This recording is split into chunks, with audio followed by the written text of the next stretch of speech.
চলে যাবো আর 2 দিন পরে হয়তো দেশে গিয়ে বলতে পারতাম যে আমরা একটা ম্যাচ জিতছি, বাট সেই সুযোগটা আমার আর নাই আর কি। মাঠের পরিস্থিতি কি আছে? বাংলাদেশ দর্শকদের কি অবস্থা? বাংলাদেশি দর্শকদের সাথে সবাই ফান করতেছে, লাইক ওরা হচ্ছে কি আমাদের স্নেক ফ্রেন্ড বলে ডাকে, তারপরে এই টাইপের ডান্স গুলা দিচ্ছে আমাদের সামনে এসে। শোয়েব আলী ওখানে কান্না করতেছে, কারণ ওরা আমাদের সাথে এরকম বিহেভ করতেছে, বাট আদার্স 4-5 জন ফ্যান আছে তাদেরও সেম অবস্থা।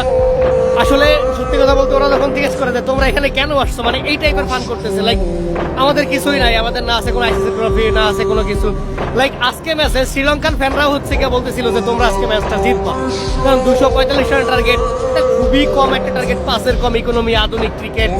বাংলাদেশ দল হচ্ছে গিয়ে খুব ভালো বোলিংটা করলেন, তাসকিন আহমেদ 137 রান পরে ফিরলেন, 4টা উইকেট দিলেন, তানজিম হাসান সাকিব ভালো বোলিং করলেন, মেহেদী হাসান মিরাজ ভালো বোলিং করলেন, উইকেট পান নাই, মানে সবাই সবকিছুই ঠিকঠাক ছিল। মুস্তাফিজুর রহমান ভালো বোলিং করলেন, উইকেট হয়তো ওরকম ভাবে নিতে পারে নাই, কিন্তু আলটিমেটলি আমাদের ব্যাটিং এর যে অবস্থা ভাই, যেই রকমের মিডল অর্ডার, যেই রকমের ওপেনার, মানে এই রকমের 245 রানের টার্গেট একটা ব্যাটসম্যান যদি 50 করতো, আর একটা ব্যাটসম্যান যদি লোয়ার মিডল অর্ডারে জাকির আলী অনেক যে টাইপের ব্যাটিং করতেছে এই টাইপের, আর সবাই 20-30 রান করে।